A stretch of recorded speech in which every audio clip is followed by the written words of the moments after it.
Hey there, AfterBuzz fans. We are here at RTX 2017 with Kyle Taylor and Josh Ornelas. How are you guys doing today? Doing good. Doing good. Doing all right.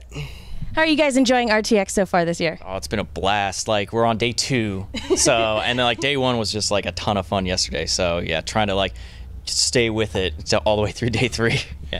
Pretty much the entire story of yesterday was so much stuff happened and it just wiped me out. And like, as I'm like going back to go sleep, I'm sitting there thinking, this is only day 1. This is only day 1. Like, we still have like 2 more to go. Do you guys have a highlight so far?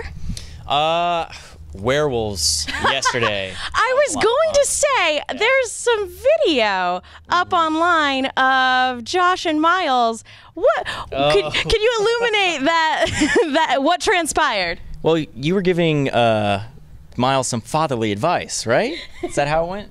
Well, so Miles, being my child, asked what it means to have hair on your genitals, and I had to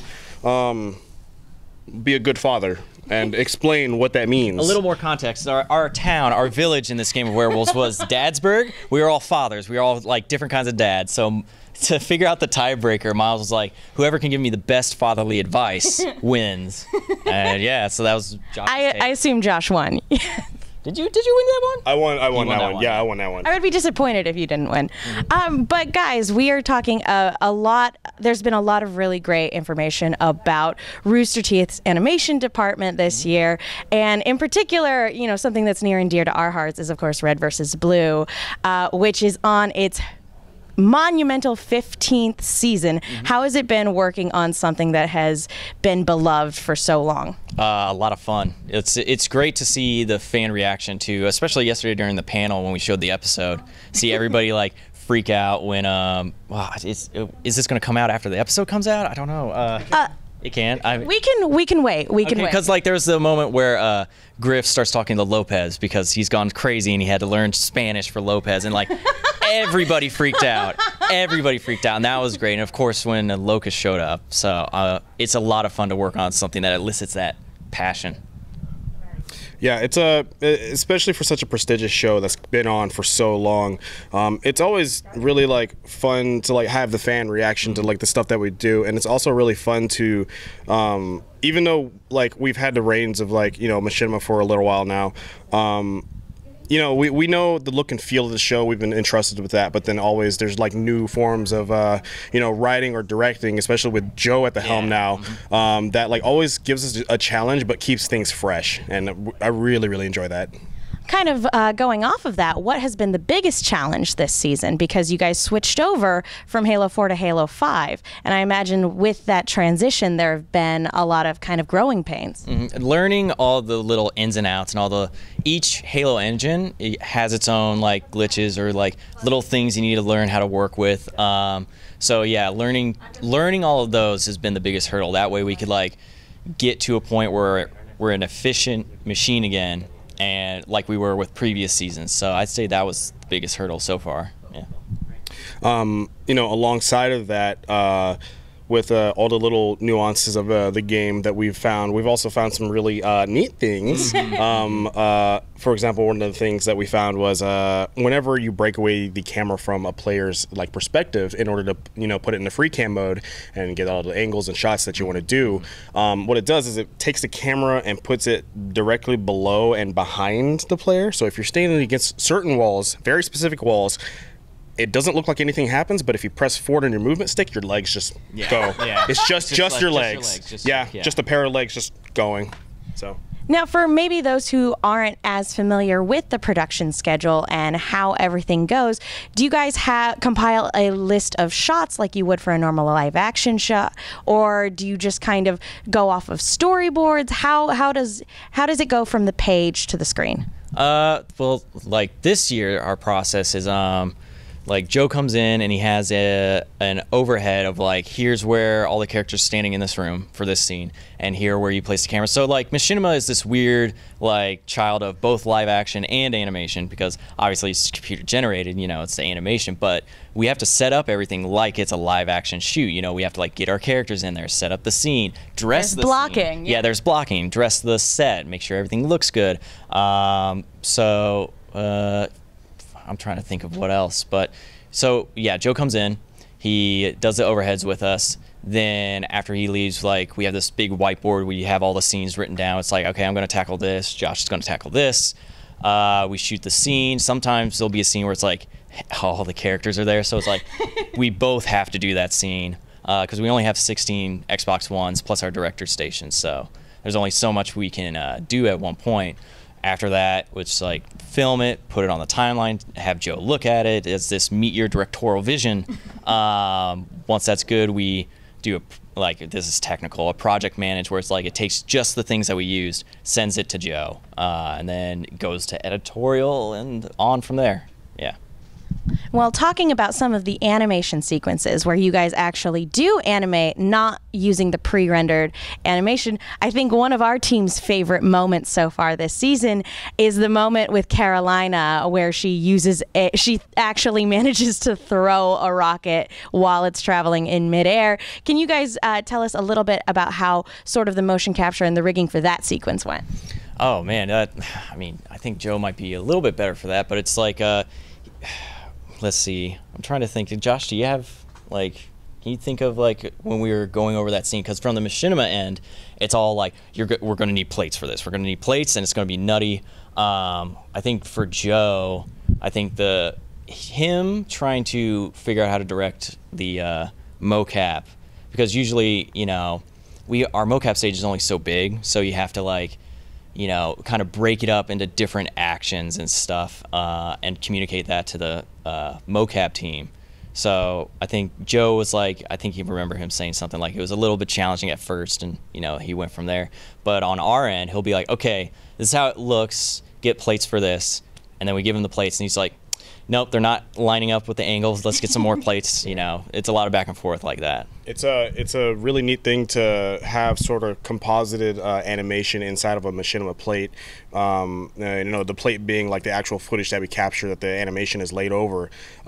Because with animation, it's always sort of like run in sort of like this certain space, and, you know, the camera is a certain way for the animated character, whatever it's rendered out at. So the thing is, we have to try and match something, you know, that's initially been animated, right? And sometimes the space doesn't always work out, you know, whatever we shoot, so we have to adjust here and there. A good example of this is episode 19 of season 13, I believe so. Yeah.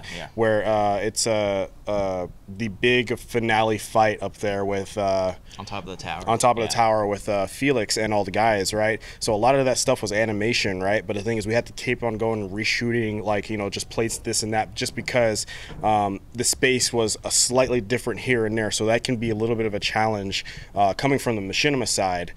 So we had maybe a little bit of that, especially like with the Carolina episode. I don't think we had any issue with the rocket throw, though. I think that was kind of sort of just like a straightforward thing. But otherwise, yeah, our guys are pretty damn badass whenever it comes down to that. So. Agreed, 100%. You guys, the guys who do the motion capture are pretty phenomenal. Talking about the machinima side of things, is there anything that switching over to Halo 5 has made easier in terms of production?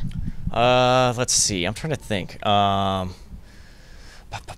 What's nice is that we can, since we can break away camera while we're shooting, while we're actually in the custom game, we don't have to go to theater for every little thing. So we can shoot a lot of simple shots live, so to speak, without having to go to theater. That makes things a lot faster. We can just like, hey, I'm gonna go do some of these like stand-up singles really quick. Just get in there, do it, and don't have to go back and be like, okay, what time was that? Okay, it's 20 minutes. Okay, let's find the yeah, it's streamlined that way. That's fantastic. Yeah, I mean, you also like to. I know that you particularly like to go to theater files a lot. Like, yeah, for like moving shots and stuff like that. Yeah. Like our machinima styles are very different, even though they end up in the same spot. Like, I usually like to go pretty quickly and, like, you know, shoot live. Okay, I messed it up. You know, do it over again. Yada yada. Just kind of keep on like crunching it out. And I know you're a little bit more like patient with your shot and try and figure out, okay, cool, this is gonna work. Okay, then we're gonna do it. You know, we maybe do it one or two more times just to kind of get the thing right. And especially like. If there's like a shot that does require motion, I'll usually try and get it live. And if it's something that's crazy impossible, for example, like, you know, episode 1 of this season, yeah, you're going to need a theater file. So one of the great things about the Rooster Teeth community is how many aspiring artists are comprised of the Rooster Teeth community and how passionate they are about the art of animation. Do you guys have any advice for any aspiring machinimators out there? Advice for aspiring machinimators. I would say the devil's in the details. Like I've seen some machinima and they're good, but like especially in Halo, you really got to keep like the head bobs like straight up and down. I've seen some that like, you know, will drift from side to side. You know, I mean, and that's with anything. Like small details have a really big impact on the overall production, even though it may not seem like it at the time. So yeah, details are something to pay attention to. I would agree with that, especially for like head bobs, like you were talking about. Like there is like, you know, keeping the head bobs completely straight, right? But then there's other things like understanding how a character would talk versus like another character. For example, I'm going to use Locus and Felix, where Felix is very much like the mercenary with a heart of gold. He's going to be very, very vocal and this and that, whereas Locus will only like use only a few head bobs for certain things and conveying emotion. Like he's a very stern and you know solid individual. You know. Yeah, there's a little bit of like understanding like acting and the acting process, where it's like even though it's simple, you have to like get in that character's head and be like, okay, how would this character talk? So like for Locus, we might lower the sensitivity so he's not doing like too big of a head movement, where Caboose you just like crank it up so he's just like, oh my god, it's so cool, you know. It's stuff like that. Yeah. And then alongside that, just for like it just trying to learn machinima, this and that, especially with characters that don't exactly have faces, in order to express emotion is a lot through like how you place camera and stuff like that. So I would say if anybody's like trying to learn how to do machinima, also learn like general film and learn how like certain angles will affect a shot, how, you know, keeping 180-degree, you know, rule in a scene works to your favor, and then breaking it if you need to, just kind of like snap like the audience like, whoa, what's going on now? You know, little things like that to kind of really like drive like whatever you're trying to like convey home. Yeah, you have to learn the basics before you can start breaking the rules.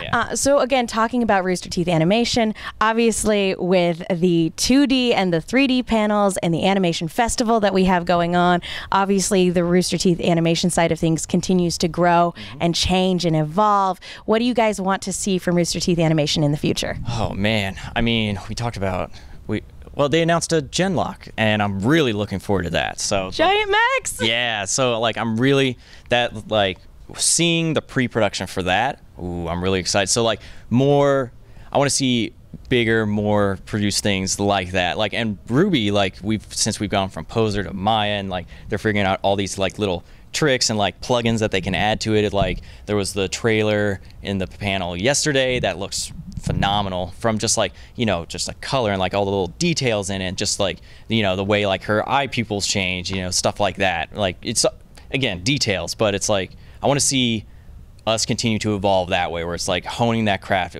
for specific looks and like just big, crazy, awesome shows. Yeah, you know, just